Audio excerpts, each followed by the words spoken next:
Toxic ఇది 3.5 hours movie కాదు. ఇది 3.5 అవర్స్ టార్చర్.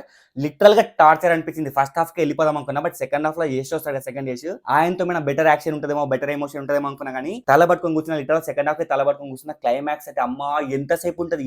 లాగుతూనే ఉంటారు, లాగుతూనే ఉంటారు, లాగుతూనే ఉంటారు. మీ దగ్గర వందల కోట్ల బడ్జెట్స్ ఉంటే సరిపోదు. ఆ బడ్జెట్ తగ్గట్టు స్టోరీ ఉండాలి. ఆ స్టోరీ తగ్గట్టు విజన్ ఉండాలి. దాన్ని ప్రాపర్‌గా ఎగ్జిక్యూట్ చేయాలి. ఎగ్జిక్యూషన్‌లో సినిమా ఎంత రాడ్ ఫెయిల్ అయిపోయిందంటే అంత అట్టర్ రాడ్ ఫెయిల్ అయిపోయింది. లిటరల్‌గా సినిమాలో కొన్ని పదుల గ్యాంగ్స్ వస్తాయి. ఆ పదుల గ్యాంగ్స్‌లో హీరో వందల మందిని కాదు, వెయ్యిల మందిని చంపుతా ఉంటాడు.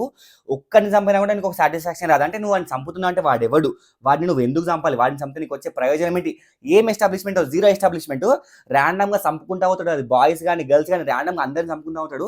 But zero connectivity, zero emotion. ఇవి కాకుండా సినిమాలో కుప్పలు తెప్పలు రొమాంటిక్ సీన్స్ ఉంటాయి. మీరు తట్టుకోలేరు ఫ్యామిలీస్‌తో వెళ్తే. ఇంకా సెకండ్ హాఫ్‌లో సెకండ్ ఇయర్స్ క్యారెక్టర్ పోతా ఉంటది. క్లైమాక్స్‌లో వాడికి ఒక ట్విస్ట్ పడతది.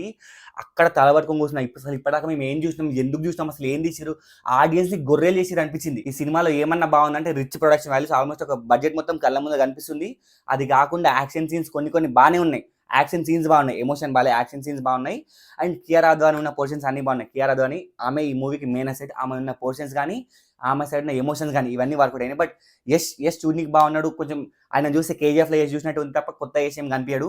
సెకండ్ యష్ కొంచెం సైక్ నా కొడుకు లెక్క ఉంటాడు. వాడిని చూసినా కూడా పెద్ద ఎమోషన్ ఏం రావట్లేదు. సో ఓవరాల్ సినిమా ఏం బాగుందంటే ప్రొడక్షన్ వైజ్ బాగున్నాయి. కియారా క్యారెక్టర్ బాగుంది. అక్కడక్కడ కొన్ని సీన్స్ బాగున్నాయి. కియారా మాత్రమే కాదు, ఈవెన్ నయనతార యాక్టింగ్ బాగుంది. ఆమె రోల్ బాగుంది. ఆమె ఎమోషన్ బాగుంది. ఎస్పెషల్లీ ఇంటర్వెల్ ఒక మంచి ఎమోషన్ సీన్ పడుతుంది ఆమెకి. నాకు చాలా నచ్చింది.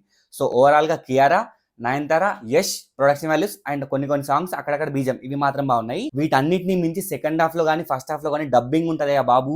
ఎంత బ్యాడ్ డబ్బింగ్, ఎంత వరస్ట్ డబ్బింగ్. డబ్బింగే బ్యాడ్ అంటే డైలాగ్స్ మాత్రం పరమ దరిద్రంగా ఉంటాయి. లిటరల్ గా scrap. I mean to say literal scrap. ఎందుకంటే నీకు అన్ని కోట్ల బడ్జెట్ పెట్టుకుని ఒక ప్రాపర్ ఎమోషన్ లేకుండా, ఒక ఎగ్జిక్యూషన్ లేకుండా ఎంత సినిమా ఇచ్చినా వేస్ట్. రివ్యూ నచ్చితే సబ్స్క్రైబ్ టు మూవీ మంచి. జిందాబాద్.